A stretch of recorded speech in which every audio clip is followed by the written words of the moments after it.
लोकसभा चुनाव अपने अंतिम दौर में है। आखिरी यानी 7वें चरण के लिए 1 जून को वोटिंग होनी है। चुनाव के दौरान एक नाम सबसे ज्यादा चर्चा में रहा है और वो नाम है कुंडा से विधायक रघुराज प्रताप सिंह उर्फ राजा भैया।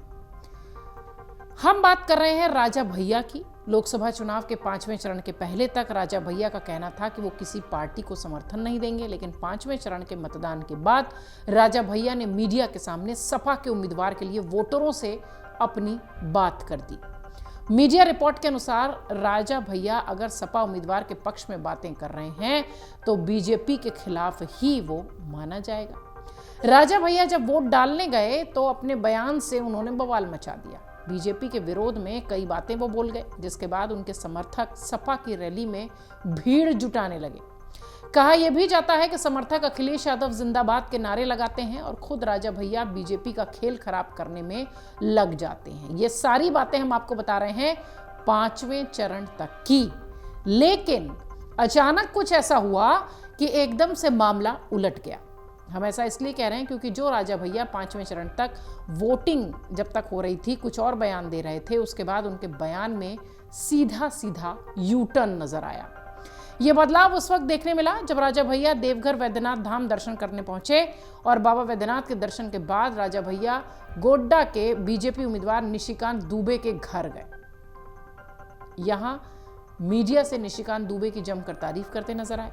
राजा भैया उनको विकास पुरुष बता गए, फिर बम बम वोट मांगने लगे। इसके बाद राजा भैया का मीडिया के सामने जो भी बयान आया वो निशिकांत दुबे के जैसे सब 10 सांसद अगर भारत में हो जाएं तो भारत का तो नक्शा ही बदल जाएगा, इस तरीके का आया। आप देखिए सीधा सीधा यू टर्न। उन्होंने कहा कि निशिकांत दुबे एक कर्मठ सांसद हैं, फिर मीडिया के सामने जनता से अपील करते दिखाई पड़े कि निशिकांत दुबे को अधिक से अधिक वोट देकर विजयी बनाइए। 7वें चरण के पहले निशिकांत दुबे के घर जाना राजा भैया को एक बार फिर चर्चाओं में ले आया। क्या अब वो इस बार सपा को छोड़कर बीजेपी का समर्थन सीधे सीधे करते दिखाई पड़ेंगे? आपको बता दें कि कुछ ऐसा ही खेल राजा भैया राज्यसभा चुनाव में भी करते नजर आए थे। राज्यसभा चुनाव के दौरान जब सीएम योगी ने राजा भैया से मुलाकात की थी तो उन्होंने ये साफ कर दिया था कि उनकी पार्टी बीजेपी के समर्थन में है और वो करेगी। उन्होंने ये भी कहा कि सपा के लोग आए थे लेकिन हमारी पार्टी के वोट बीजेपी उम्मीदवार के पक्ष में जाएंगे। बाकायदा ऐलान के बाद उन्होंने ये काम किया था। राज्यसभा चुनाव के बाद अगर देखा जाए तो तब से राजा भैया का जो यू टर्न था वो एकदम सीधे सीधे सामने आकर दिखने लगा। बीजेपी सांसद के घर जाकर उन्होंने समर्थन में वोट मांगकर सबको हैरान कर दिया। एनडीए के नेता राजा भैया पर हमलावर नजर आते रहे हैं हमेशा से। अगर आपने देखा होगा तो अनुप्रिया पटेल हो, रामदास अठावले हो, लगातार सबके बयान उनके खिलाफ ही आते रहे। अनुप्रिया पटेल ने कौशाम्बी और प्रतापगढ़ में चुनाव प्रचार करते हुए राजा भैया पर हमला भी बोला था। उन्होंने कहा था कि कुंडा को अपनी जागीर समझते हैं वो, और ये सुनहरा मौका है जब आप उनको सबक सिखा सकते हैं। वो ये बात वोटरों से अपील करते हुए कह रही थी।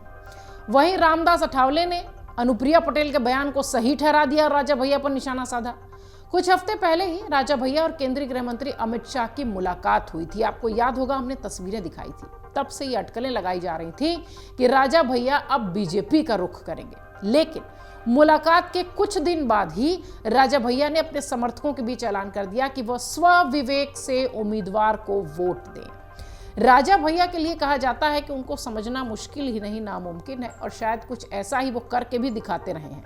अचानक से 5वें चरण के बाद उनका यू टर्न जो होता है वो राजनीति में, खासतौर से उत्तर प्रदेश की राजनीति में चौंकाने वाला होता है। ठाकुरों को लेकर एक जबरदस्त वोट बैंक राजा भैया के रूप में हर पार्टी देखती है, और सपा इसके लिए बहुत मतलब शुरुआत से ही बहुत प्रयासरत रही थी कि राजा भैया उनके साथ या उनके समर्थकों के साथ या उनके जो कैंडिडेट्स हैं उनके साथ दिखाई पड़े। लेकिन बाद में राजा भैया का यू टर्न वाकई में सबको चौंकाने वाला था। हालांकि चुनाव खत्म होने को आ गए हैं, लेकिन अभी भी राजा भैया का जो स्टैंड है वो पूरी तरह से क्लियर नहीं दिखाई पड़ा। हाँ, ये जरूर था कि कभी वो निशिकांत दुबे के साथ दिखाई पड़ते हैं, उनको वोट दिलाने की बात करते हैं, कभी किसी सपा प्रत्याशी के पक्ष में वोट देने की बात करते हैं। उनका चुनाव खत्म होने तक स्टैंड कोई बहुत खास क्लियर नहीं हो पाया। लेकिन हाँ, राजा भैया पूरे चुनाव भर उत्तर प्रदेश की सियासत में एक मजबूत कह लीजिए कि चेहरे के नाम पे दिखाई देते रहे, चर्चित चेहरे के नाम पे दिखाई देते रहे। एग्जिट पोल 2024 1 जून शाम 6 बजे से लोकसभा चुनाव के नतीजे 4 जून सुबह 7 बजे से देखिए चुनाव नतीजों से जुड़ी हर खबर सबसे पहले, सबसे सटीक, केवल अमर उजाला पर, amarujala.com।